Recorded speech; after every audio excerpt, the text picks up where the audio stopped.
olùtùnú. Sí ọ, akọrin hallelujah. Sí ọ, olùtùnú. Sí ọ, akọrin hallelujah.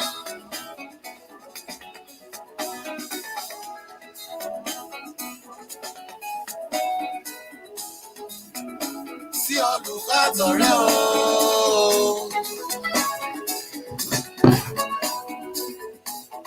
Àmọ́ ọ̀dọ̀ wa tó tọ́ lópin o.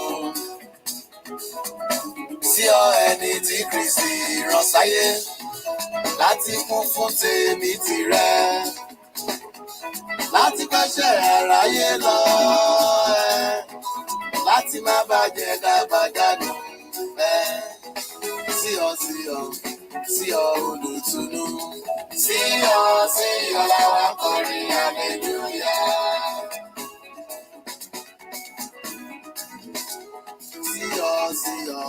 Sí ọ olùtùnú. Sí ọ làwa kọrin hallelujah.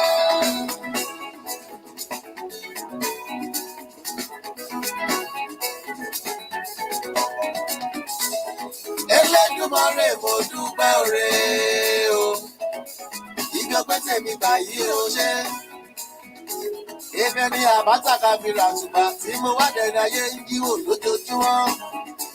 Ọpẹ́lọpẹ́ rẹ láyé mi o. Ọpẹ́lọpẹ́ rẹ. Ọpẹ́lọpẹ́ Ọlọ́run. Láti gbàdá ti bí mi, ó fi mí sílẹ̀ lẹ́ẹ̀kan. Ọpẹ́lọpẹ́ rẹ Ọlọ́run mi. Good evening, everybody. Happy Pentecost Sunday.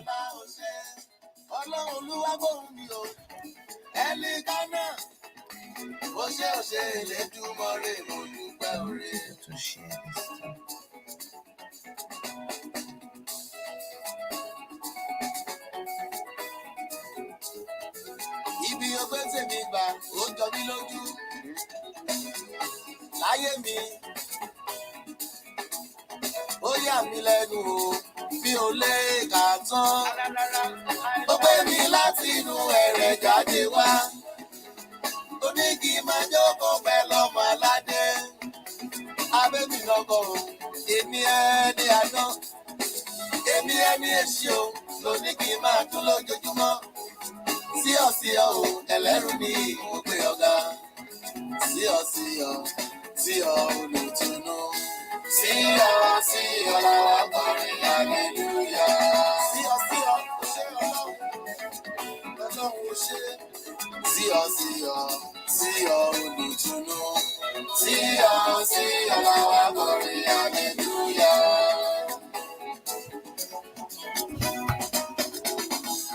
Hallelujah rẹ ni mo fẹ́ máa ké lójoojúmọ́ Ọlọ́run.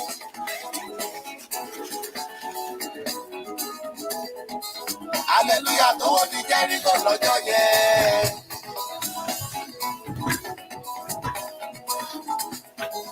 Orin hallelujah táwọn kọ́ lójoojúmọ́ la fẹ́ máa kọ́. Good evening.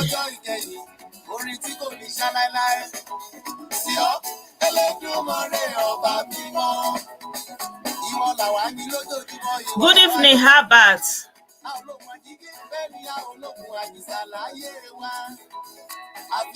Yes, so Lina, happy Pentecost Sunday. Hello, everybody. You're welcome. Good evening. Good evening, everyone. Oh, it's Jagaba o'clock, 1:45, all set. I greet every one of you. Good evening.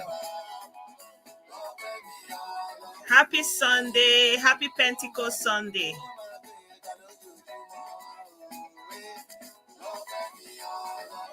Good evening, Channel Ego. Iliaso, I greet you. Albert, I salute you. Lina, you're welcome. Fatiu, you're welcome. Henry, good evening. Good evening, everyone. Good evening, Yusuf. Good evening, Bolanle. I greet you. Good evening.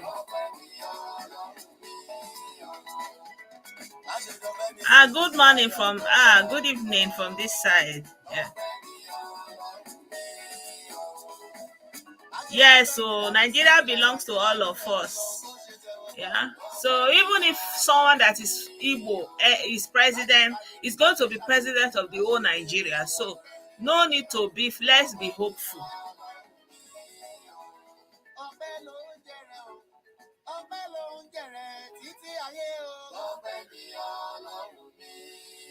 Yes, so good evening, everybody. Nana John, I greet you. Good evening. So, my people, it's almost a quarter to the inauguration. And this evening, today when I came online, I was seeing some Mumu people that they said they went to hijack a radio station. I was like, now, wow, the bingoism don't go round, it's going round and round and round. So, anybody that still like to be a bingo, you go and do the bingo and collect his bingo easy results. There's nothing anybody can do. In the morning, they went to storm the radio station. They were forming formidable, mumu debus. In the evening, they are sitting on the ground crying. I have some other picture where they remove their clothes. I didn't post that. Maybe I will share that one in the WhatsApp later. That's what you get when you decide to make yourself a bingo, right? All of a sudden, tomorrow that they are doing inauguration, you are going to Ibadan to go and be hijacking radio station. That's the height of Iberiberism. Good evening. Yes, so the inauguration has come. So many people were saying it's not going to happen, it's not going to happen. But it's all is set for the inauguration. Abuja is agog. People are coming home. People are sending delegation. All is set for the Jagaban to take over. So that's why I'm putting this picture here. So it's Jagaban o'clock. It's his time.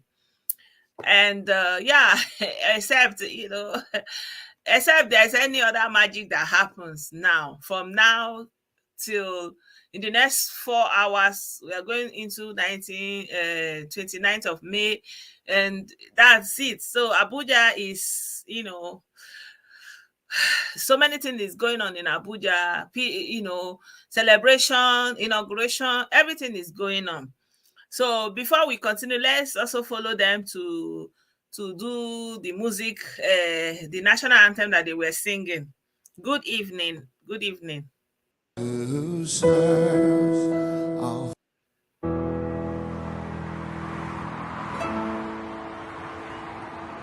arise, O compatriots, Nigeria's call, obey to serve our fatherland with love and strength and faith. The labor of our heroes past shall never be in vain. To serve with heart and mind, one nation bound in freedom, peace and unity. Oh God of creation,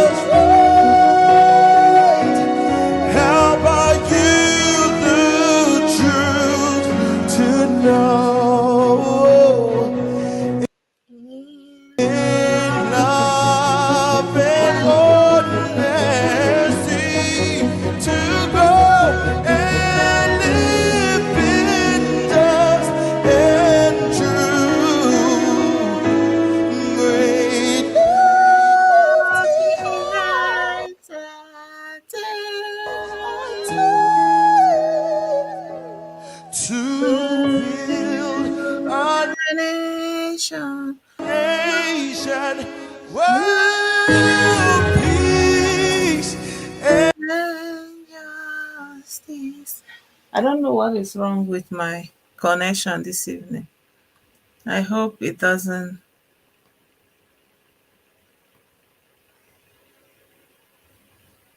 And live in dust and truth. Great lifting high to build a nation, world peace and justice and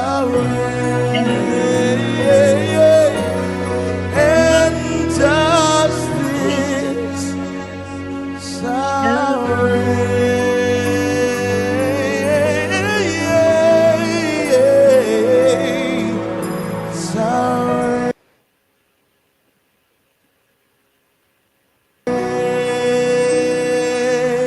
God bless Nigeria. Yes, so God bless Nigeria.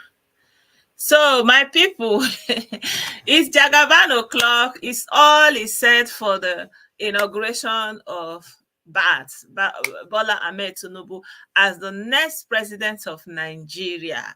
So, I wanted to do some of these videos that some people were giving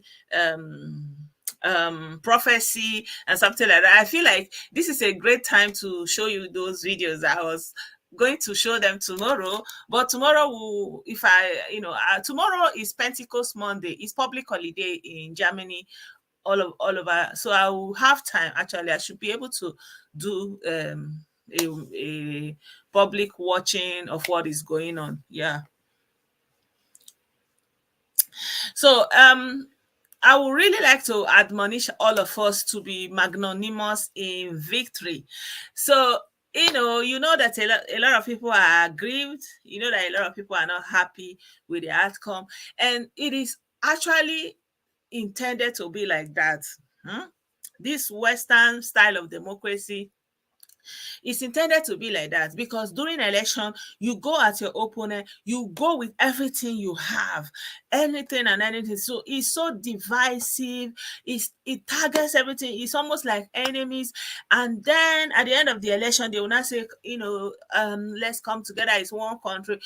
So for a lot of people, they don't come back to themselves that easily because the whole process just kind of divides the people. And it's not only in Nigeria. If you look at, for example, in the United States, they are divided in, especially this kind of democracy where you are voting individuals, representing parties, so it's just like there in your face, and there's a lot of division and acrimony among the people. So it's very, very, very wise to be magnanimous in victory.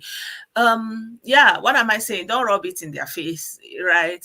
Like, okay, play around it is what it is. With time, everyone will come to terms with what it is, but please, let's be magnanimous in victory and try to watch your words. I mean, there's nothing you are going to do to make it better, but don't make it worse, right? That's just what I'm saying.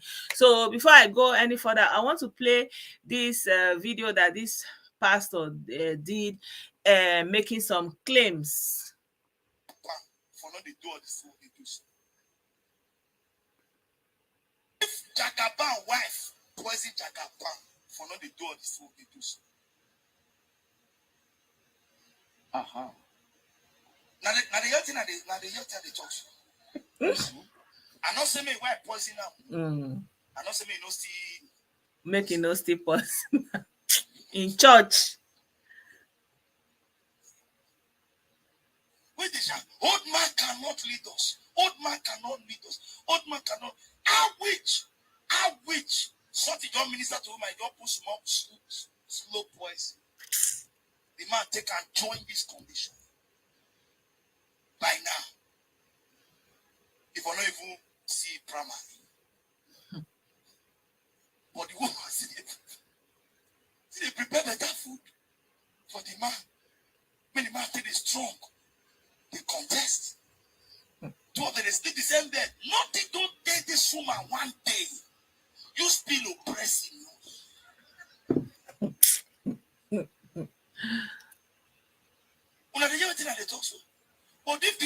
jam. You say, run, straight to France. France, you want die, so go take treatment. Women have the power to help this country. I wish all these wicked politicians, God can just touch their wife. Yes, sir. All these evil politicians that are looting our money. Just one night, may God just minister to them. Say, my daughter. How much is poison? You say 150. You say put it on your husband's food. They just drop her for their husband's food. I don't know. It's unbelievable. Clearance.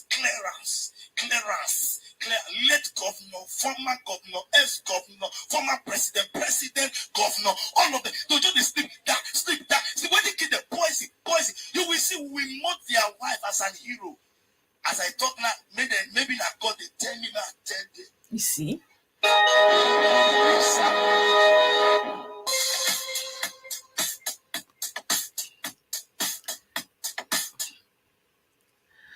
I don't know, like, some kind things when somebody go come for church, they teach, like, what is this supposed to do? Like, are you telling the women to go home and start turn themselves to people where they buy their own family members? I don't know. Like, because of say you don't like somebody doesn't make you the jury, the judge, and the executioner. It doesn't work like that. So I want to show you this other guy. Priest from the sea, priest of yes. I'm not here to brag. My name is Priest David White, the seer. I'm not a native doctor. I'm the sea priest, priest from the sea, priest of the sea. I control the sea. So now listen very carefully. Okay. I'm challenging Nigeria, and Nigeria democracy should listen to this. May 29, today be 10th, about 6:30 a.m. The message is coming from the sea that May 29 will come and go. Ahmed Bola Tinubu is not going to sit as the president of Nigeria. This is something will happen. Okay. Now people will know whether there is power in the sea or not. This is what the oracle said. Okay. The oracle said rather there will be deaths. The oracle said rather there will be deaths. Mark today's date. Today is 10th day of May. As about 6:30 a.m. Mark today's date. I'm not a native doctor. I'm not a pastor, but I'm a priest of the high sea. Telling you this. Priest of the high sea. Today's date, 10th, that 29 will come and go. There will be no president. Ahmed Bola Tinubu. He said he's Priest David White, the seer. Then that will be sitting on the 29th as president. But it will be later. It will be later in the future. Later. When I say future, does not mean 1 year. It's months. After some months. Okay. Not article, but we give it to Obi. Obi will definitely sit on it. Mark my word. Okay. Today be 10th. So my people, make una mark the word. I hope you have somewhere to mark it. He said it on the 10th, and today is 28, almost 29. You don't dare. You cannot play with the nature. Nigeria is too big to trap on by Alec, by anybody that feels he has the power. Yes, this is David White, directly from Edo State, has spoken. David White from Edo State, the priest of the high sea, has spoken. And so shall it be. Okay. Watch out and see. Watch out and see. Okay. Watch out and see. You will know that yes, there are priests, true priests, and there are true prophets. Okay. And the seer. That is what the oracle said. God bless you. May the nature bless you all. Share this video, or you can keep it as a track. Yes. So, so everybody, I don't know, the inauguration just they worry so many people. Let's listen to what the Prime Minister have to say about this 29th of May. Where is the Bingo's Prime Minister, Nokma? Why they are doing their shenanigans in Abuja, Biafrans are packing their bags. I am telling you the fact. From the 29th of May, why they are doing their shenanigans in Abuja, Biafrans are packing their bags. I am telling you the fact. And anybody that stays anywhere in the north, from Biafran land, if you are a Biafran, you stay in Lagos, you stay in northern Nigeria, you are on your own. I'm telling you the fact. After 29th of this month, believe me, anywhere you are in Nigeria as a Biafran, believe me, you are on your own. Our resources will be only made available to protect those that are in Biafra territory. We are not going to protect you in Lagos. Okay. We are not going to protect you in Meduguri. We are not going to protect you in Kanu. I am telling you the fact. Our resources will be made available to protect those in Biafra land. I will make sure that from the 29th day of this month, we are going to chase away military from Biafra land. Okay. Every Nigerian military will be chased away from Biafra land. Okay. Every Nigerian police will be chased away. This 29th May, enough from all angles. Everybody is saying their own. Until no atom of any Nigerian security will be left. I don't know. It's like he will go to it's people that pick Congis. Everything you see, he will pick and put in his office. We will not protect you in Kano. We will not protect you in Meduguri. You are going to be protected in Biafra land. Those who come back will guarantee their security in Biafra land. Let it not be said that you didn't hear it, this announcement. Because from 29th of May, by the time you start crying for help, we will not be there for you. Okay, sure, not the year. That is your Prime Minister. Biafra government in exile will Biafra government in exile. Your Prime Minister has spoken. To make sure that every person in Biafra territory is protected and gets the onslaught of the Nigerian sponsored terrorists. We can never allow them to kill anybody anymore in Biafra land. It's the confidence of me, shall I? You know, when I look at it, it's like anywhere when he's going, we see things that you feel like this one go good, this one go look nice. He just be picking everything, arrange. I don't know this one. When I say that go there, I mean, he said, I don't know this one. It looks like maybe not teddy bear. I don't know. I don't even understand. Prime Minister, we don't hear 29 is tomorrow. You know, when it was far away, it was like we never come. So it's quarter to now. Let's be seen. Let's see what will happen. Meanwhile, Kanu's family, they say their hand no deal. Anybody that want to cause problem, that they are not part of it. Let me show you the picture. They say, can't us out.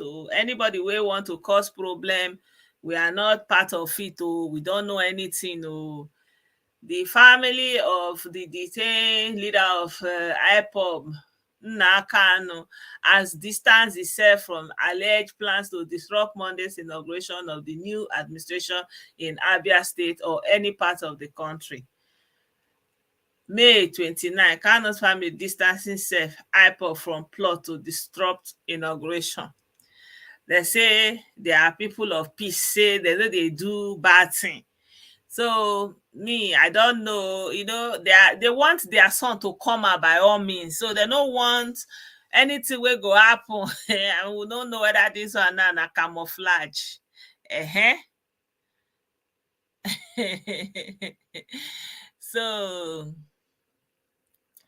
So yeah, so this is one of the report that we are getting from the dailies today. They say they are they are of good behavior, they are not involved in anything. Kanu's family disaster self IPOB. This one is from Vanguard. Oh, you are not seeing it. They distance self. He said the family of the disease, blah blah blah blah blah, as well as IPOB from any plans to disrupt Monday's inauguration of the new administration in Abia or any part of the country. Prince Emmanuel, I don't know they call him Prince, said the thing they just baffle me. Anyway, to each his own. Prince Emmanuel Kanu, who spoke on behalf of the family, said the family no. So Naimo, so all is set for the Jagaban. Last, all is set for him. So we are praying for God that the whole transmission of power will go smoothly. And yeah, I'm hopeful. I am not the one that, like, I don't like to be praising and hyping, but when you are praising and hyping, you will not even allow the person to do any work again, because your mind is already set, to praise and to hype. So I'm hopeful. I remain hopeful and optimistic, and I don't want to be negative in anything concerning Nigeria. I'm hoping for the best. I hope that Nigerians themselves we begin to become patriotic for themselves, because the problem we're having is not just the government, it's the people. Because of course it's the people that make the government. So if people becomes patriotic and see Nigeria as a collective thing, and everybody puts in their own part, play their own role, because everybody have a role they are playing. If everybody can play positive role, then we will get to where all the desire, everything we are looking for. If you come abroad, they don't have two heads. It's just that they put the rules and everybody play by it. That's it. And if you don't play by it, there's a consequence. There are consequences that many people, they try to stay away from the law because of the consequences, right? But by and large, everybody is doing their own part. That's how the system is functioning, because it's supposed to be a system, connected, interconnected, interdependent. So if it's not working here, it's not connecting. So you don't have a system. You have flaws everywhere. Everything is having problem. So me personally, I am hopeful, and it doesn't matter who becomes the president.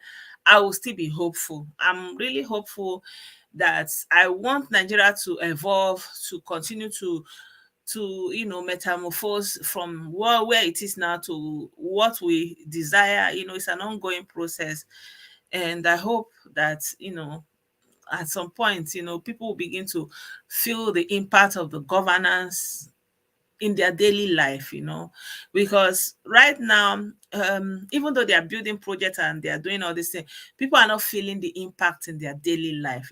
People feel stressed, people feel shortchanged, like people are not feeling the impact. So I wish for the people to feel the impact of governance. I wish that this administration will bring the governance closer to the people, that people can feel the impact of governance in their daily lives, when they go to the market, on the road, when they go to the hospital, when their children go to school, like, systemic things from within will begin to change and transform. That's my hope. Yeah.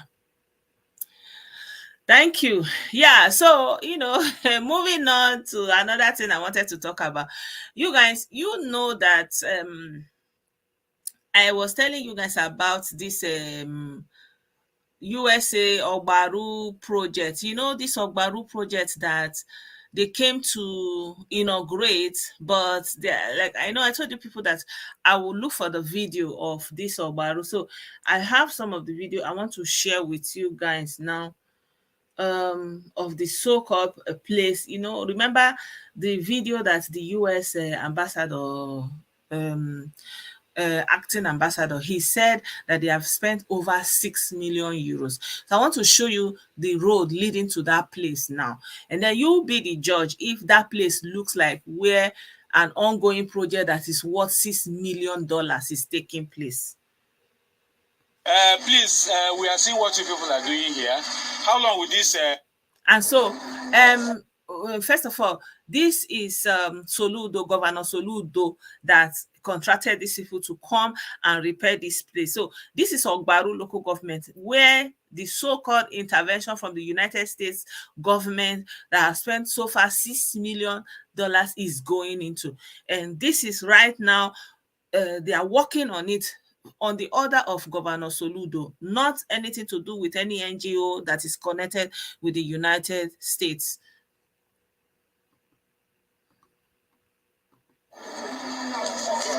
All right, good morning once again. We are here at Onuku Bridge. the governor of Anambra has decided to fix this bridge. But I'm lucky to meet one of the contractor of this work. Sir, please can you tell us your name? All right. Please, we are seeing what you people are doing here. How long will this fixing of this bridge take? Because by August, September, there will be rainy season. There will be rainy season.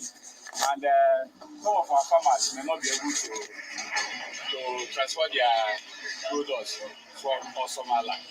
Both we are Belly, that's what you can process. So how long do you think that this bridge can take? This is the road though that they are working on.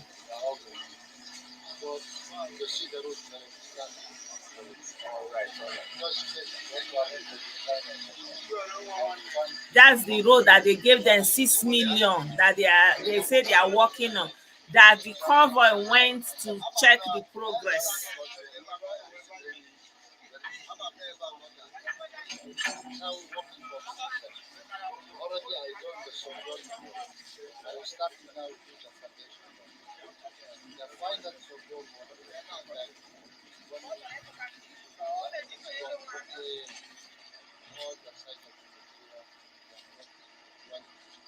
So the man is just explaining something, Shadia, trying to ask him, is it possible that they can finish it before rainy season?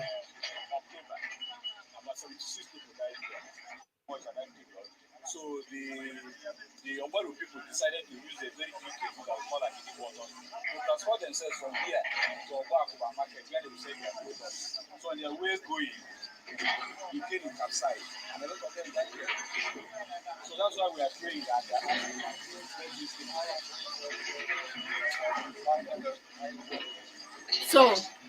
So this is, I mean, you know, I'm showing you this because they said that they went to this Ogbaru local government, you know.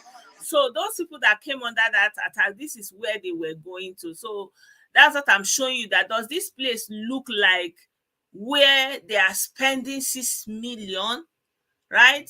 So this is what I was telling you. I told you guys yesterday that no, the day before yesterday that I will look for the videos of the place that they said they are going. So those people that they say that they are even going there, which road did they pass? You can see they are just doing the road. I'm not playing the distance because it's noisy, right? Because it's just noisy. You can see, you know.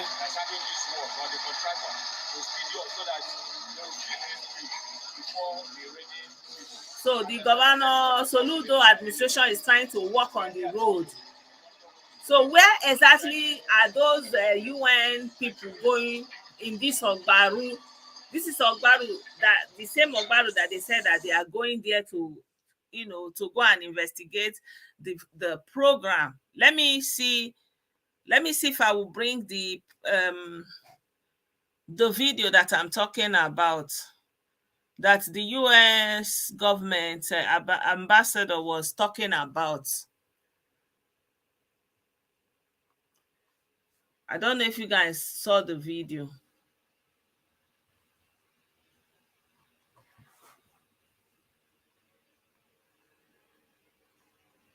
Just a minute, let me see, because I was playing the video and the man was saying that they were going there to investigate, you know, and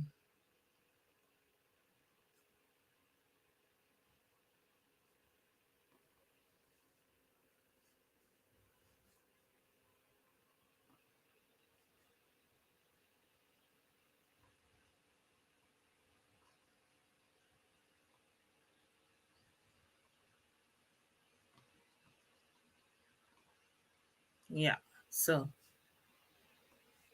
as Nigeria's part. So this is the project I'm talking about. Hello, I'm David Green, the Chargé d'Affaires, or Acting Ambassador of the U.S. Mission to Nigeria. Every day, we in Abuja and at our consulate in Lagos are working as Nigeria's partner in health, education, security, and so many other issues that are important to both of our countries. Last week, as you may have heard, a convoy of our personnel and Nigerian police was attacked in Anambra State, and tragically, 7 were killed. 2 of our colleagues survived and are back with their families, for which we are thankful. we appreciate very much the Nigerian government, Nigerian law enforcement, security, and military for their partnership and cooperation at this time, and we are working closely together to bring those responsible to justice.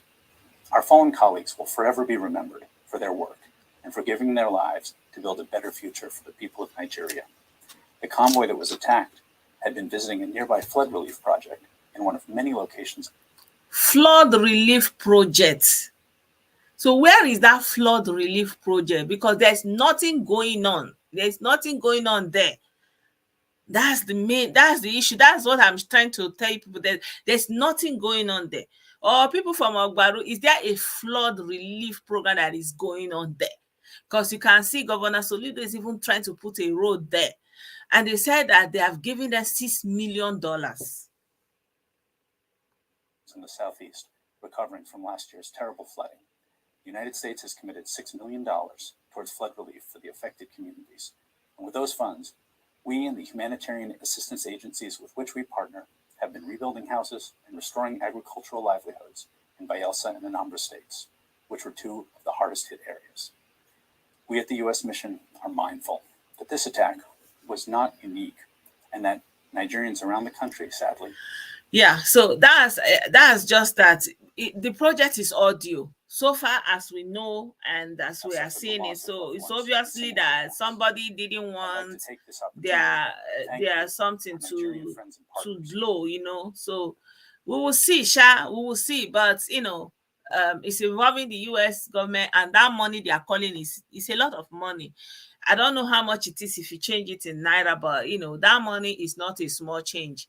So, you know, I wanted to share with you also the news of the Yoruba Nation people that was just going around. Well, so they said that they went to the radio station in Ibadan, Yoruba Nason. They went there to go and hijack the radio station and was in charge of the broadcast for 1 hour. So after that 1 hour, hand meet them, they now took them, and you know, the rest is now history. So I'm wondering, why would anybody do that? Where is the picture self of the Yoruba Nation? Let me show you guys. I don't know, why would somebody do something like this at a time like this? I don't know. So what will they say that they are looking for now? What will they say they are looking for? So this is Yoruba Nation Army. Yoruba Nation Army. I don't know. So they said that they went to the broadcasting station, and then they caught them immediately. They rounded them up and all the materials that they were using to do their mumu something, right?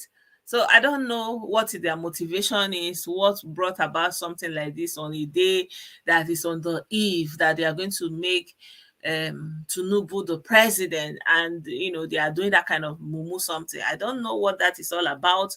I don't know whether anybody have any reason to tell us, you know, what is their motive for behaving like that. So they just rounded them. They are not many, they are like, I think 1, 2, 3, 4, 5, and maybe altogether they are not even up to 10 or 12, you know, like, and they really think that they can go and stop anything. Like, this is just stupidity. I don't know why people are just, you know, throwing their life away. I don't understand it. But anyway, that is the end of the story for today. In Yoruba Nation, we heard it. They came and we saw them, and now they are going back to where they made themselves to belong to. Nothing anybody can do about it. Yeah. What does that one say? Yeah. So yeah, my people, I'm even tired already. So the video is just short, and I wanted to just kind of say, you know, it's just almost the day of the inauguration. So all the people that are saying it's not going to happen, you know, all the prophecies, nothing changed, you know, like, I don't know. How do these pastors look their congregation in the face and lie to them and still come back the same Sunday, the next Sunday, and they too, they will come back and sit down as if nothing happened? I don't understand it, you know?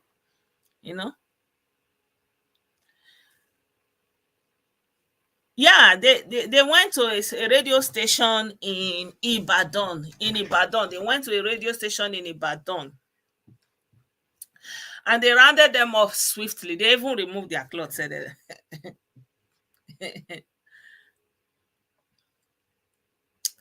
they say one person from outside Nigeria sent them. Who is the person? One person is not a name. When the time come, they will name the person. So they say that somebody from outside the country sent them. They will name the person. How many of them now in Ibadan? Long, long. Something is happening in Abuja. You are going to Ibadan to be causing problem. Is it not Mumu? Iberi is in overload.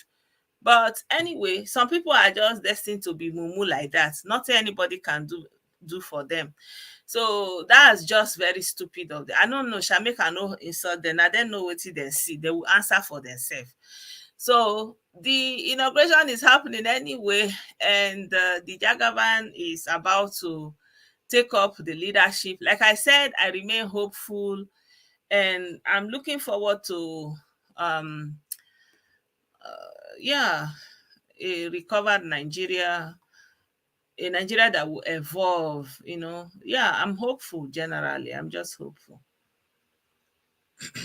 I'm hopeful. Yeah, I'm looking forward to the new administration. And one thing I admire about Tinubu is that he kept his eyes focused on what he was going for. He was steadfast. And like I always said to our people, like, I don't understand it. You have Igbo people, millions of people. You have Yoruba people, millions of people.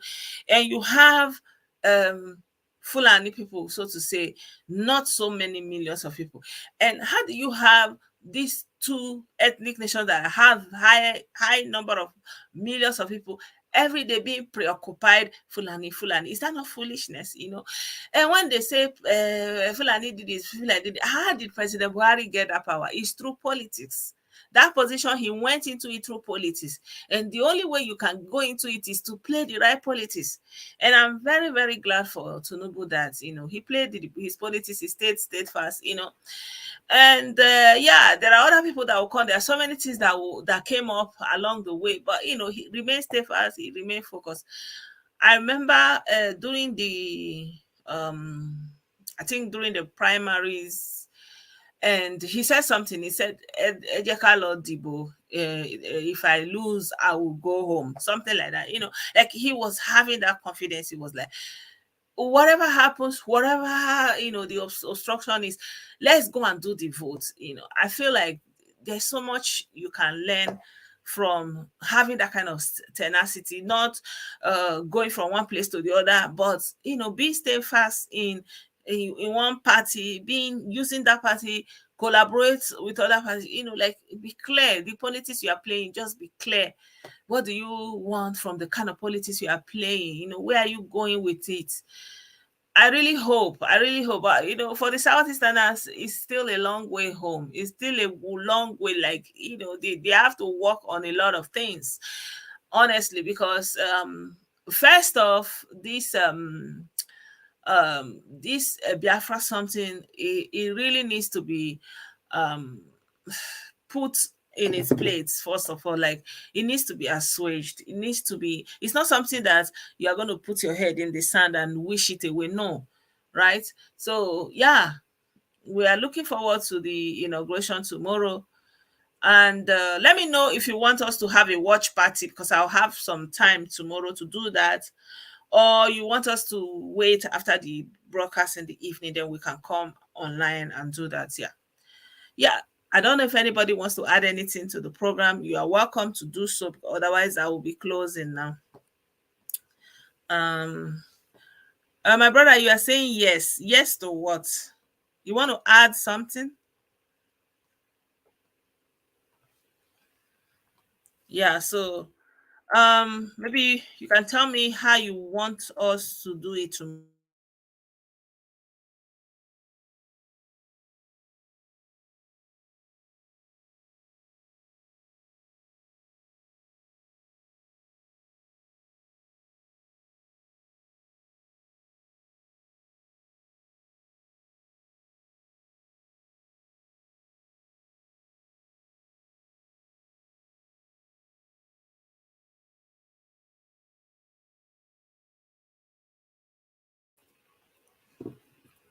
It's back.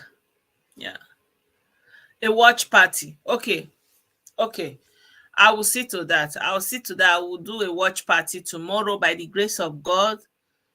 And then, yeah, we can talk about the inauguration. And I really hope that this administration will continue. And, I want a peaceful Nigeria. I hope for a peaceful Nigeria.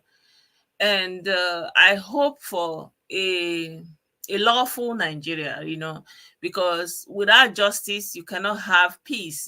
And justice comes from the judiciary giving justice to the people, and attending to the issues, and all this issue of awaiting trials, and people not getting justice generally, right? And people not having consequences for the bad things that they are doing. I feel that if we can get the judiciary to do the work, like if there's a clear deterrent, like if you do the time, the crime, you do the time. Like if you loot public, like if you can take looting serious, and yeah, let the judiciary have a consequence that is actually that can match the crime, because sometimes we see people who have stolen millions and billions, they are just slapped on the wrist, and people who have just done something small, they are giving life, they are giving hanging and all those things. So I feel like the judiciary is setting the country back a lot. And I hope that this administration will work better with the judiciary. And especially someone like Kanu, no matter anything you do, they will say, okay, forgive, unconditionally release, like it's child's play, right? Yeah, I just hope that the judiciary will do better for us in this administration. And I'm really looking forward to an administration that the government will the leadership will get to the people, like the local government that they said has autonomy, that we can see that autonomy actually in action, in effect, so that it can actually translate into the communities, really. Yeah.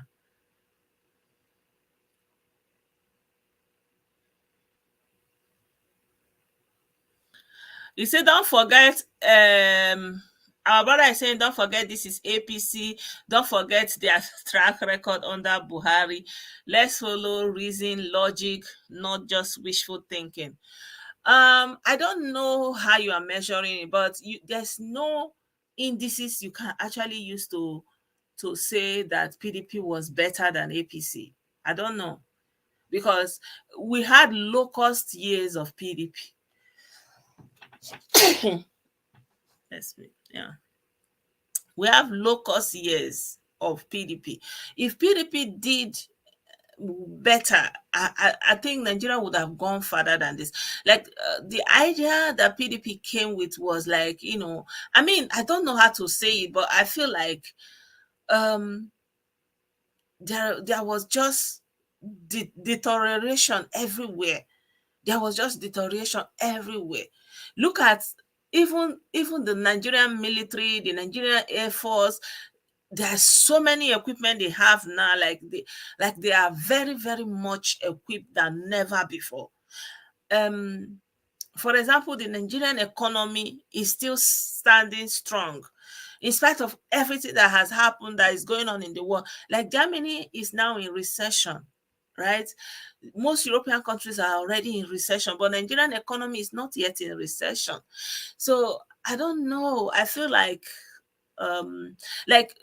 the roads, everything that people are complaining about now, it was there during the PDP era, but the complaint was not much like this. Yeah, the complaint was not much like this.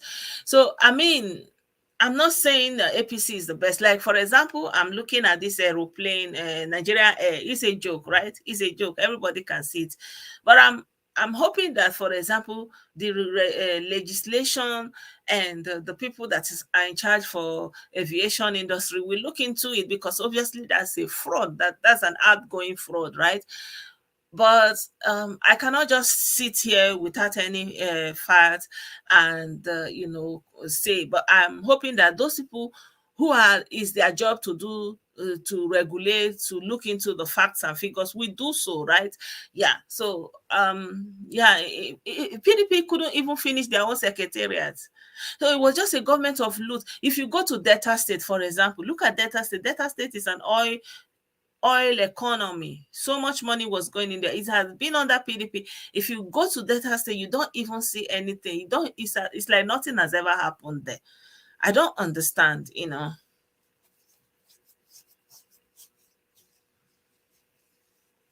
They have to service debt. I think the debt that they are servicing is basically the high salary of those people in government, in the Senate, in the legislative, in the in the like there's in the civil service. There's a lot of money. And I don't know, for example, when they are talking about that they borrow money to build projects, for example, but they themselves, they borrow the money and looted it. Nothing to show for it. Which one is better? Like that they borrowed money. For example, we were in debt even during the time of Ngozi Okonjo-Iweala, that the debt that was forgiven, what did they do with the money that we were owing? Nigeria was in debt, like huge sums of money before Obasanjo regime, where it was forgiving, right? What about all the money that they share Paris Club? Where is the money? The same governors that looted all the money, they are complaining. I don't know who is going to pay the I don't know. I feel like some people just want to complain, sha. Like, and it's okay, it's okay if that is what gives some people strength. I'm not going to say don't complain.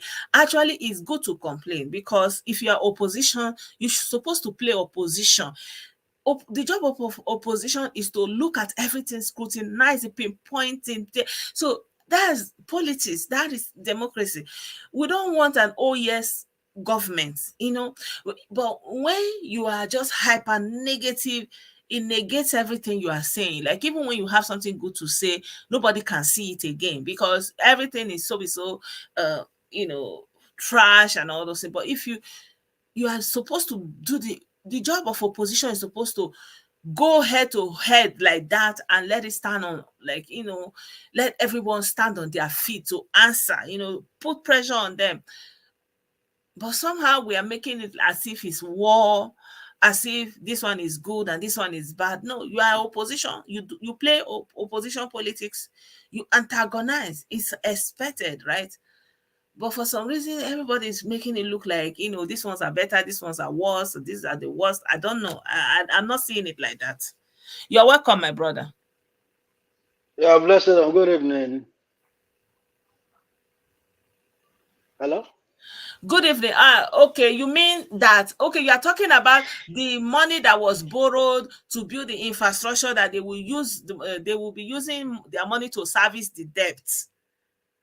Well, the infrastructure is needed, and more is needed. I don't know what the problem is. I don't know if they are servicing or they are not servicing. Who is it affecting? I don't know. You're welcome, my brother. You can continue. Yeah, good evening, blessed one, and good evening to everyone. Let me try to touch base on a few things. You see, I hope most of us, even if I'm not in Nigeria, let's appreciate that a new government is coming in, not just at the center, but at the state level as well. So I wish most of us can try to expand our expectations and our questioning across the local government, the state, and the one at the center as well. Like the only thing I find sometimes is like you rightly said, most of us will develop that negative mindset. So everything, like you say, when the only solution you have is a hammer, everything becomes a nail in front of you. Yeah. Like for example, the London Bridge that was built by a private firm, through concession. After a few years, many years, they gave it back to the country. Now that fourth crossing, which is a very big crossing, across the sea, whoever lives in England knows that fourth crossing. is on concession. Once you drive past that bridge, you have to pay. Failure to pay, you get fined. But these things is like, every cars that drive through that bridge, it picks up your plate number. So what most commuters do, they just like pre-register so that they don't, because sometimes they forget. And whoever lives in England knows that that for crossing doesn't come cheap. I think it's about £4 or thereabout. But once you fail to pay within 5 days or 7 days, you get heavily fined. And this will be in concession for God knows the number of years before it will be given back. What am I trying to say? Most of the projects, say for example, like the second Niger bridge, if the government decide to get like a consortium agreement where people can build and it's been, get a concession to be managed for 50 years, 100 years, they will begin to cry all kinds of, foul cry because of what? We suffer so much mutual suspicion, trust relationship, distrust. These are what's happening. For me, I'm not worried about the executive when it comes to the presidency. My worry is more with the National Assembly. Okay. I agree they need to work, but let me be real to myself. I don't need a rubber stamp. Let me say, if I have my way, we should have a National Assembly that can really checkmate the executives. Because whether I would like it or not, any person that can accuse the outgoing in less than a couple of hours, but becomes a former president or ex-president. Yeah. Whatever I try to accuse him, I wouldn't fault him. I should look at the National Assembly because they are the one that ought to make him to sit up, and chastise him, do their normal thing, the checks and balances. Yeah, even initiate impeachment and all those That is things. it. Yeah. I don't want to go there because whatever I'm going to go is like, it's like it's gone, because so many incidents or so many events happen that should even call for impeachment procedure or even investigate the executive. But none of this happened. Yeah. None of this happened. I don't want to go there. But yeah, because they made it look like enemy versus enemy, the good that and is bad, it. That Yeah. is it. So Instead of them to play the politics like the place they copied it from.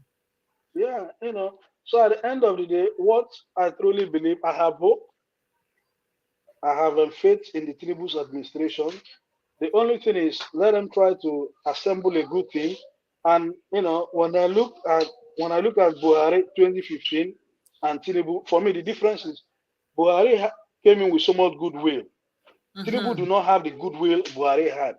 So I hope this would, give him the drive to deliver. And the politicians are part of the problem. Let them not start the antics of party supremacy, no party supremacy. Most of us forgot, things, but like I said, there's nothing we can do about it. When AP started their rancor between Oshomole, Tony Anene, party supremacy, no party supremacy, it affected the whole progress. And this is trying to crop up again with this thing who becomes a Senate president or not. They need to understand there are bigger jobs. One thing Tinubu needs to understand, now the Naira is depreciating, and this is my own projection. If nothing is done about it, before August this year, the Naira might hit 1,500 to £1. Currently, it's almost chasing 1,000 Naira, which is ridiculous in all sense of it. And the Tinubu's administration at the center, they must understand the level of insecurity we have. I wish most of us will be privy to understand that, if we can be privy to this information, they should understand the level of insecurity and, how to fight this thing head on. Because at the end of the day, if I'm to say someone from the Southeast, the the Buhari's administration treated this issue with so much kid glove, which I hope and I pray the Tinubu administration will try to step up their A game and, put these guys in check and actually begin to go after the center of gravity, which is people like Simon and Ekba and all these people in diaspora creating this problem. Say, for example, now these guys that were arrested in Ibadan, I don't think most of them understood the gravity of the offense they were talking into committing. And this is where the National Orientation Agency needs to come in. They need to begin to sensitize because there's a vacuum. There's, like you always say, the story education, there's hopelessness within the system. Most people do not even know their left from their right.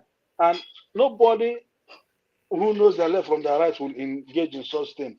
You could see them giving them those uniforms, army, police, Yoruba Nation.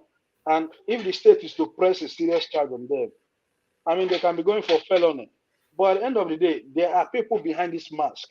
These are the actual people they need to go after. A lot, like I always say to myself, and whoever cares to listen, Nigerian democracy, for me, people can say Buhari did not perform. For me, so long there's a transition of a new government tomorrow, that is a bonus. At least the democracy has come to stay. If we keep, this conversation going, if there are more civil liberty movements, if there are more citizens engagement, things will begin to spring up. These politicians, they listen. But when there are issues, when we begin to, politicize everything, begin to bring ethnicity into it, begin to see it from party lens, from ethnic lens, then the politicians themselves, they will relax. Every country that is making a change, it's not just the politicians. Say, for example, now, okay, there could be issues now. There are professional bodies who should have a say. I'll give a clear example now, like the Nigerian, Bar Association. They should be having a say in the conversation. Election has happened.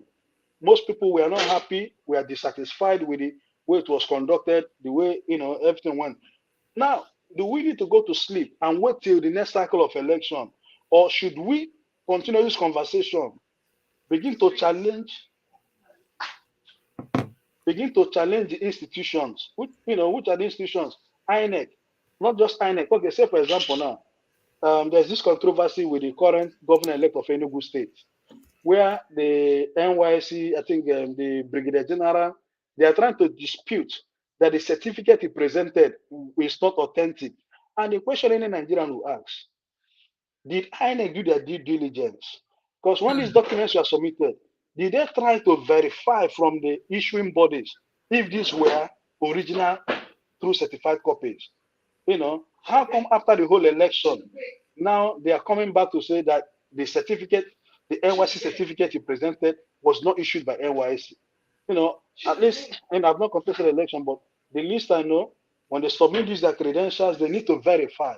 These are things we need to begin to look at. There's so much to be done.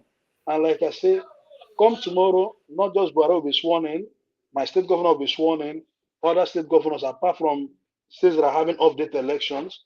Let us wish Nigeria the best, whether we like it or not.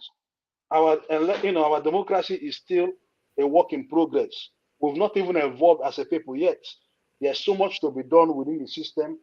The agencies of government are not working, institutions are not working, so many things are not working. And those of us who are outside of the country, who can see the difference that things are working. Say for example, like they call them DVLA, the people that give issue driver's license. The cameras on the motorways are effective. The speed cameras are there. These are things that are missing. And I saw something that I say is worth commending.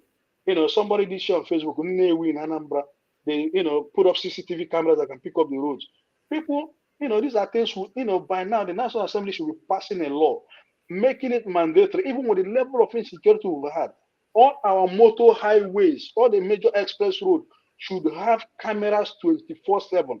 That would not only help in fighting insecurity, it will help in responding to fatalities if there's accidents. This could help put things in real time.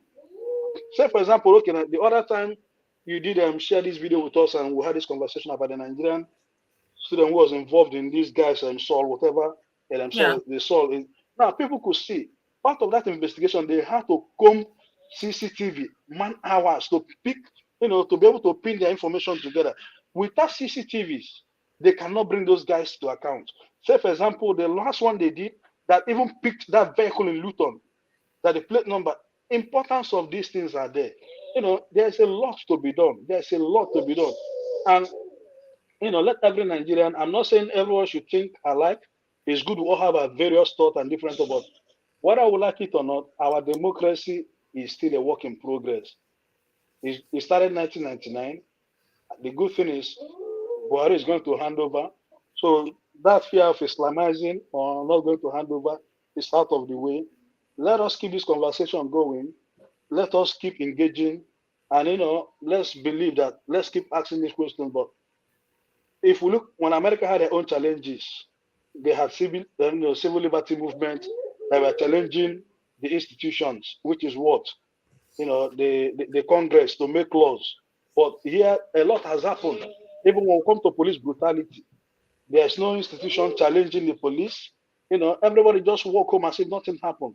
And these are times they need to begin to make laws, after these victims, not because they want to immortalize them, so that when they quote this law by this person's name, just like those of the people in physics or even here, some laws are made after the victim, so that every police officer would understand that this actually happened. And there's a lot to be done. Buhari has made his mark. He's done his best he could, like he said.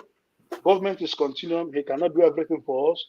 But again, I say, kudos to Nigerians. At least we're having a new government. Let's keep engaging. Everybody fingers crossed. Nobody knows what the tribunal will come up with. But at the end of the day, the challenge before us is not just a walk in the park. It has to be in good conscience. It has to be collective. If I'm coming from that place of, bias always, then that means I'm only trying to look for how would I put it, my bias confirmation. No, things might not go away, and at the end of the day, I wish everyone would listen to the voice of reason and wisdom. Do not, for those of them in Nigeria, let nobody deceive them. Try to go around Abuja to commit any form of nuisance or whatever, so I don't put themselves on harm's way. At the end of the day, government comes and goes. Yes, we may be disappointed with the way things are going, that it's not going according to plan. But at the end of the day, the basic thing is our democracy have come to stay. And, I would say, congratulations to all Nigerians. At the end of the day, let's keep pushing. We'll get Yeah, there someday. thank you. Yeah, so our brother, you are just giving figures, but you are not giving us the source. It's like I don't know where you went to get. You are giving us absolute figures. You say that the government is owing 98, 96%. That they are going to be using 96% to service their debt, and they are going to have 4% for the rest of the country. I don't know, but where are you getting the data? Like, where is your source? Because the source of the information matters a lot. Because I've heard this is a rhetoric I'm hearing from the opposition, and I don't know where the source is coming from, right? I don't know, like, where is it based? Where are the facts around these figures? It's not enough to say, oh, they are owing, oh, they are only going to have 4% to run the country, that they are going to be using 96% to service their debt. I don't know, where is the information coming from? I don't know your source. I don't know. I've not heard it from any other source also. And then you are saying that that whatever the situation in Germany, that it's not bad enough to force you to jackpot. Yeah, it's starting now. It's not like, for example, Germany has slipped into recession. How many of German people have you seen that are making videos and saying their country and country? No, everybody is dealing with their own issues, right? People are demonstrating, they are asking for increase, there are strikes, teachers are striking, workers are striking, everybody is transporters, everybody is trying to demand for this and that, and there's a lot of shortage of staff and all those things. So they are dealing with their own issues. They are dealing with their own issues, and people who have the opportunity, who don't have many things that are tying them to, yeah, you can say you want to jackpot, but where are you going to? Where are you going to? How are you going to fare there? That's the question you have to ask yourself. You understand? So let's not forget that even though we made it out of Nigeria, that millions of people are also in Nigeria. Millions of people are still in Nigeria right now, and their livelihood depends on the Nigerian state. We should never negate that. Like, for the 1% or the 10% that left Nigeria should not be the one that we uproot the millions, the hundreds of millions of people that country is sustaining, right? So if we can only encourage, we can push for peace, innovation, but I don't support this diaspora that is pushing for destruction, pushing for war, pushing for calamity and all those kind of a thing on the homeland. I do not buy into those people in diaspora. These people, most of the people in this diaspora that are pushing for all this thing, they are frustrated themselves. They are pushing their disappointment of what they met outside, and they want to push it on the people because they want things to go on so well so that they can come back, right? But it's not going to happen in a magic way, right? And we were all once in Nigeria. We have lived in Nigeria, all of us. Most of us. I know there are some people who were born abroad, but the majority of us. Some people just left Nigeria last year. Some people have left 10 years ago. Some people have left 20 years ago. So Nigeria is still there, sustaining lives. So why do we push for instead of us to? There are so many things we can form, like our brother Henry Chimeze say, we can form civil liberties that can be fighting for one thing or the other. For example, and that will be our case. That's how the societies evolve. We cannot be in diaspora and be pushing for people to be destroying their life in the homeland. We are supposed to bring ideas that will uplift, not to destroy, not to pull down.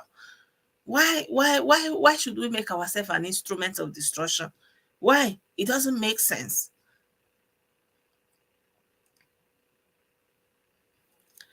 Exactly. There are so many people that, if we don't support what, then we have to be objective, right? We have to, like, for example, when you are saying, for example, 98% or 96%, you are supposed to be saying according to this source. So we have to go and look at that source. Where did they draw their data from? Right? And how do they arrive at that conclusion? Those are factors that matter, because we have seen people throwing facts at pseudo numbers up and down and causing disaffection in the hearts of people, and hate and tension, and people are literally ready to go out there and destroy themselves and destroy others. And that's why I like to keep it measured. I'm not saying that everything is perfect, of course not, but I'm hoping that our criticism will be towards doing those things that are wrong to be right. And I also wish that our criticism can also be introspective, not just looking outwards, but also looking within. Like if you are from the Southeast region and all you can see are the wrongs that is going on in other regions, and you don't see the wrong that is going on under your nose, that's hypocrisy, right? Because you don't want to look inwards. You don't want to look at your own problem. You don't want to assuage your own needs from your own front, right? So then it's not coming from a good place.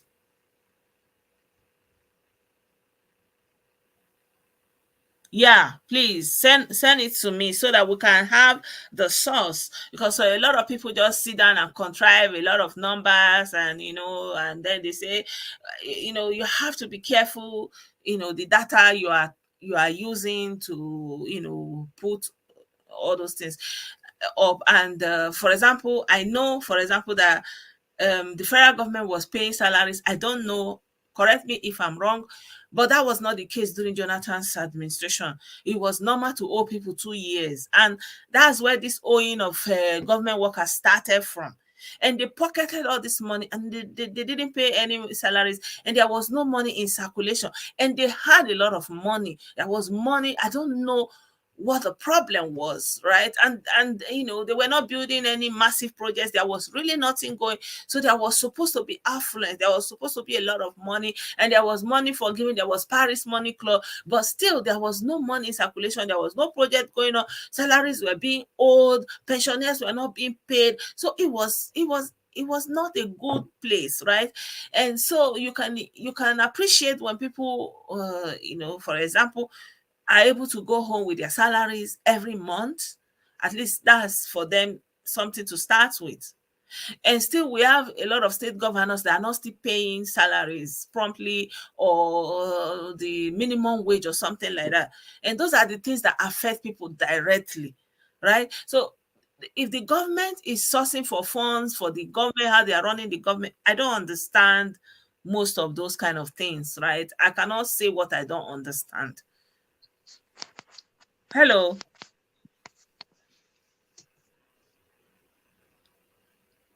Hello. Hello, good evening. Hello, good evening. Yeah, actually, my name is Labisi. I'm calling from England, from UK, actually. Ah, okay. But we can't see you. I don't know why. You can't, because I'm lying down on the bed. I'm sorry. Ah, okay. So the problem we have is I wrote on a group last week.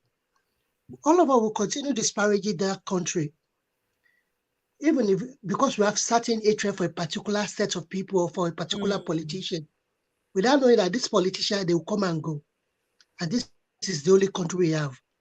When we try to tell them, like, if you have a Nigerian passport and you are living abroad, you know that's when you know the implication of some of this nonsense that they're spewing on the internet. They don't get it. I don't know if the policy has changed. There are some banks in UK that if you go there with your Nigerian passport, they'll give you an appointment to come back because they want to do background check on you before they open a common bank account. But my people don't know the implication because they hated Buhari, they hated Tinubu. They'll be saying all sorts of nonsense. But they don't know the implication because and most of them don't know that back home they have it better. The Ghana that they are all praising about 2-3 years ago, 4 years ago as the model company, you would hardly see a Ghanaian put it at their country. And Ghana is as if IMF did not give Ghana the loan that they gave them, they're supposed to give them $3 billion. They just approved 500 million. If IMF did not give Ghana any money in the next 6 months, that country will collapse. Rwanda, they are shouting, Rwanda. Half of the team that they have not even said 20% of what the way they are abusing Buhari. You can't abuse Paul Kagame. You go to prison. You end up in jail. Wow. Yeah, in Rwanda, go and read it. Half of the things they are saying about Buhari or Tinubu, you dare not say such a thing in Rwanda. You find yourself in prison. Well, I feel like it's not about what people are saying, but when people are outrightly inciting, like our brother Ugidi, that is what I'm saying. They're stupid, they're gullible. Inciting people at home. Nnamdi Kanu, that they're all shouting. Nnamdi Kanu lives in Peckham. He lives in a council estate, subsidized housing.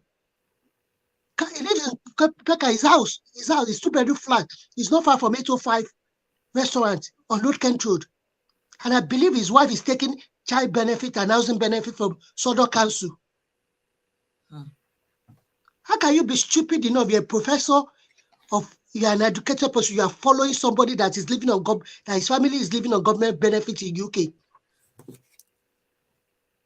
When they started this nonsense about 2006 in Peckham, I'll always pass them by like these people, they want to start using people to make money. Because let me say, 90% of people that started that thing in UK, most of them are people that don't have papers, that are grumbling. They started, they'll be parading every Saturday morning in front of Kumasi Market in Peckham. I always walk them by them like most of them are they're illiterate non-entities that are frustrated in UK. But I was surprised that about 4 or 5 years ago, some educated, enlightened people start following them. And now the chicken is coming out to us to Igbo land. Most of you, I'm sorry, I'm a Yoruba person. When I grew up in Ajawa State, Mafoluko Shodi.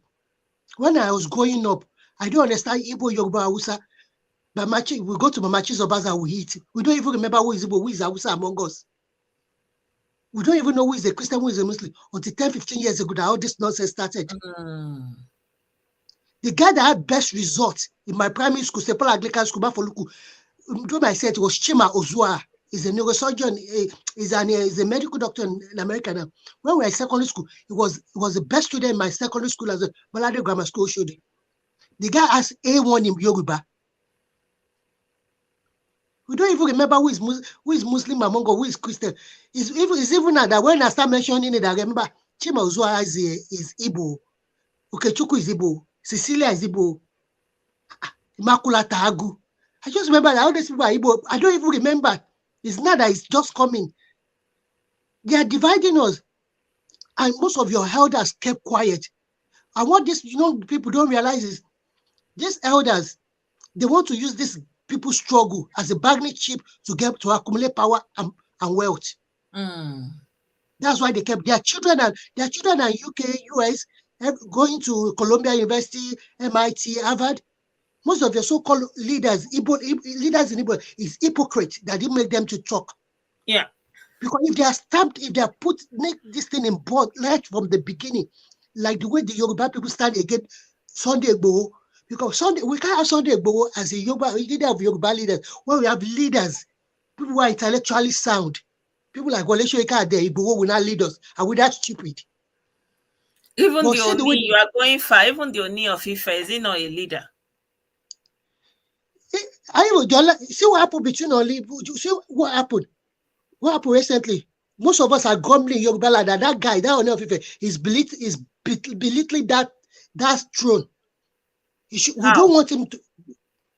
The way he's going from one party to the other, it's not the last. As a leader, supposed to be a bit of mystery, supposed to be around him. Jumping from one party to the other, is belittling that throne.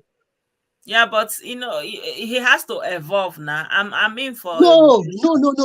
That thing that is not a discussion, like he's shaking out there with Peter Doche. If he's in his palace, that thing would not even have happened.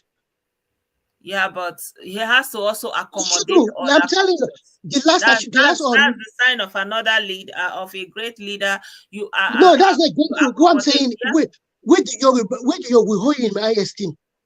The little he goes out to he can go to occasion that is belittling, not somebody's 40th birthday party, jumping from one party to the other, jumping from one side. If he so wishes, no. That is not acceptable. I feel like we need evolution. We cannot be. We need to evolve. We don't understand where we're over. I'm sorry, madam. You can't understand.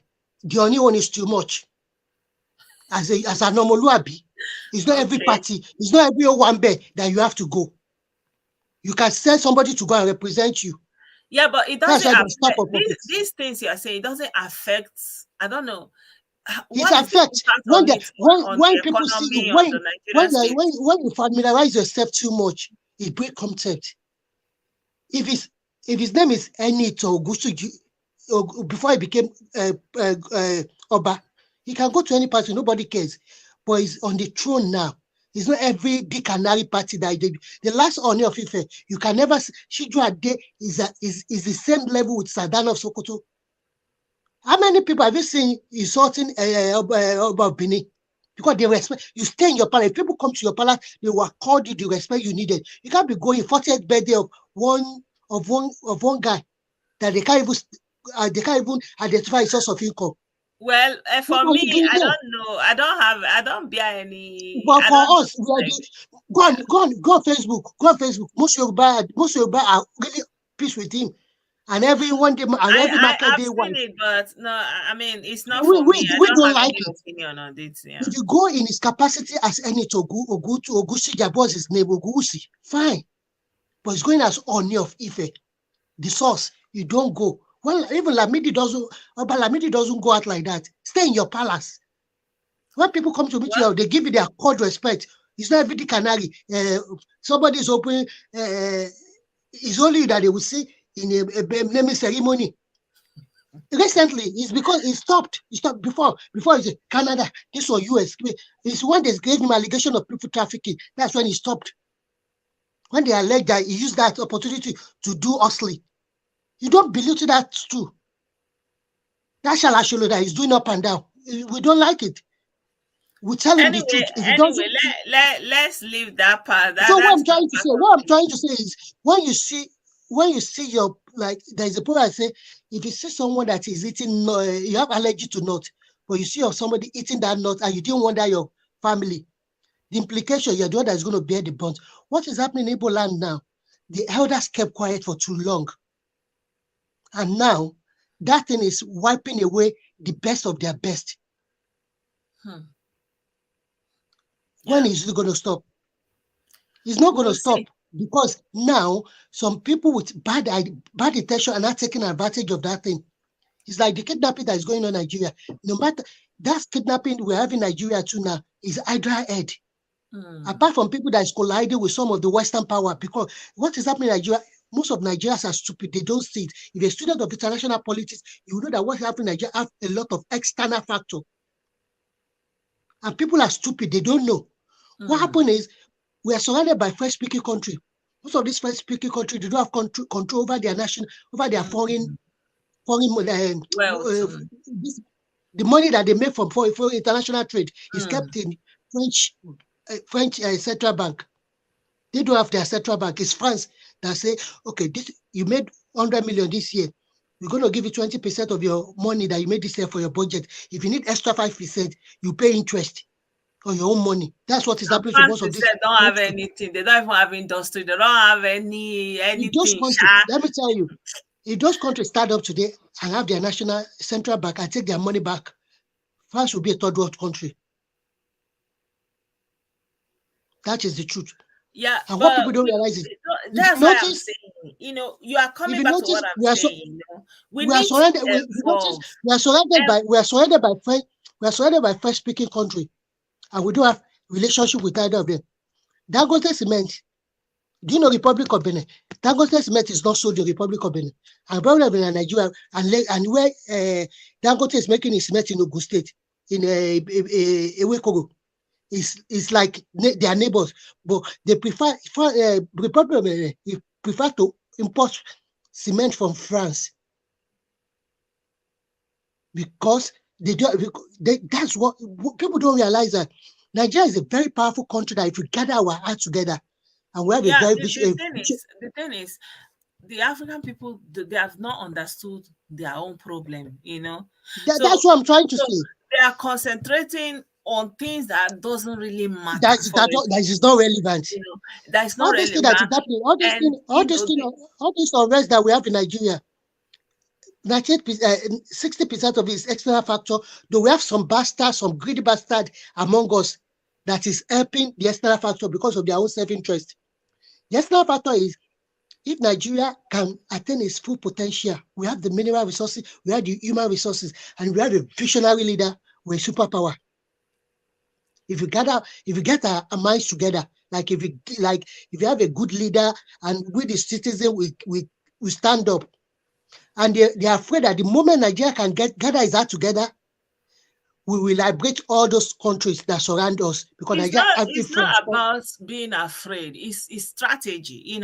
It's like Tinubu wants to be president. Every other person is not sitting down and looking at him. They are also contesting. It's a combat. It's like no, it's not. I'm not even talking about the. I'm talking about the extra. I'm talking about the external factor. I'm using it as an example, right? Because I'm using it as an external factor because, for example, now if we like Nigerian people, they want to do something good for themselves. Do you think other firms, they will just be looking at that and say, well done? No, because if their success depend on you being the way you are, so that's what I'm telling them. You are the one that's supposed to have sense by yourself and look at for a way to come out. Our people are gullible. I told someone, people don't know because I did political science. Do you know how much Ghana and Rwanda are spending yearly to international consultants in Brussels, London, and Washington, D.C.? You hardly see any bad news, any negative news about them in international arena. Of course, they are going after Kagame now, of course. But I don't really, like, for me personally, I feel like the problem we as African people are having is like, we don't want criticism. We don't want people to talk about us in a negative light. We want like, oh yes, members, people that will be clapping for you, rubber stamp, National Assembly. But to be sincere, in international level, Nigerian government doesn't give a shit about what these people think about us. apart from some Yeah, but they're not. It's individuals. not about what they think. It's what they are doing. They are not doing well for themselves. Like Selfishness will not allow them. Yeah, they are looting the treasury because they don't understand what is at stake. Because if they understand, they will not steal the public. They will steal the money and take it to this Western economy. Stupid of them. Exactly. Like our brother is saying that a new approach is needed so that the indigenous can keep the wealth in their own, from their own lands and waters. Do you know one thing? This is something that the National Assembly can actually legislate for, go for. And if they can sign something like that as a bill, it becomes the law. It doesn't happen overnight. We are not in a dictatorship. That's why our brother that first talk, he said the National Assembly needs to rise up and do their work. Yeah, a National Assembly won't do it. There are a lot of little things within Nigeria that we're supposed to fight for that we're not fighting for. Instead of them fighting all these APC, PDP, there's one thing. The government is not teaching us well, and they are empowering the private sector to exploit us. Yeah. Nigeria is the only country that you do online transfer for Nigerian back to Nigeria that they will charge you and take VAT. VAT that they're taking, the tax you paid when you get your salary. Yeah. But my people are not doing anything. Even all this data, internet service is very poor, very expensive. They are exploiting the people, and the government is not doing anything, right? But people, instead of people to rise up and fight this for them to make a policy, because the government is not providing for, and we are allowing private sector to exploit us. That online bank charges, there is no bank in the world that do online transfer that they take money. It's only Nigerian banks, and those things make Nigerian banks to be lazy. There's no innovation. Do you know there's no educational? Most Nigerian, I don't say any Nigerian, but they have educational trust for that. When you have a child, you start saving for that child university. They don't have it in Nigeria. Our bank become lazy because free money is coming to them. Yeah, so those are the ideas that people from diaspora are supposed to bring in plan. It's not even diaspora. People not back home. inciting them to go and war, destroy everything. This thing, everybody is suffering for me. Either Muslim, Christian, Igbo, Yoruba. Every one of us is paying with our nose. I have a mother back home. She's 75. As sad as she is, she's if we are to be in UK, she will not pay tax anymore. My mom's not. She's not getting anything from the government as entitlement. The little that we send to her, she will still need to pay tax to government from government that does not give her anything at her old age. Imagine. Yeah. That anyway, back charge. Thank you very much. The time is going. Everybody needs to stand up and fight against the banks. That bank charge, online bank charge, is double taxation. Yeah. Private sector, not paying salaries. People will work, they will be owing them, they will not pay. There are so many things people can actually group themselves. That we can come together and fight instead of fighting each other. Yeah, exactly. You are right. Yeah. And our brother is saying Nigeria tried to create a West African. I feel like it was actually immature because there are so many underlying things that's supposed to be taken care of. So yeah, fundamentals. We should forget that currency. There are fundamentals that is not going to let it work. Yeah, there are fundamentals that is very wrong at the moment. Yeah, so the approach that maybe a new approach is needed, but it's a matter for debate in the House. It's the things that we can bring up without this divisive ethnic hate. I'm talking about that bank charge. Even the bank charge, even after the bank they collected that money as VAT, I don't think they give the government the actual money that they collected as VAT. They just pay a lump sum to the government as tax. Like if I pay 1,000 this year, there's probability that they don't pay the 1,000 that they collected from my money directly to the government. Yeah. All right. Thank you so much, my brother. And they lack innovation and lazy. Yeah. Thank you so much for joining. Hopefully tomorrow we have more time because I need to. Okay, ma. Have a blessed evening. Thank you. Yeah. So my people, I hope you enjoyed the conversation up until now. I'm sorry that I have to leave now because it's getting late, so that I'll be able to come tomorrow when the program is starting tomorrow. Yeah. So I appreciate every one of you for your contribution, and thank you so much for being respectful and being cordial in your commentary. I mean, we can always have all this conversation. We can exchange ideas. That's actually the beauty of it, without hating on each other, without fighting, without incitement, right? And debate is enlightening. We can even have a debate. You have another position, I have another opposition. Let's talk about it. Bring on your good point, I bring on my good point. We can learn from each other. We can elevate our conversation beyond fighting and cursing and insults, right? Yeah, let's continue to keep the hope burning. Thank you so much for being a part of this program once again. And I'll see you guys tomorrow by the grace of God. Bye for now.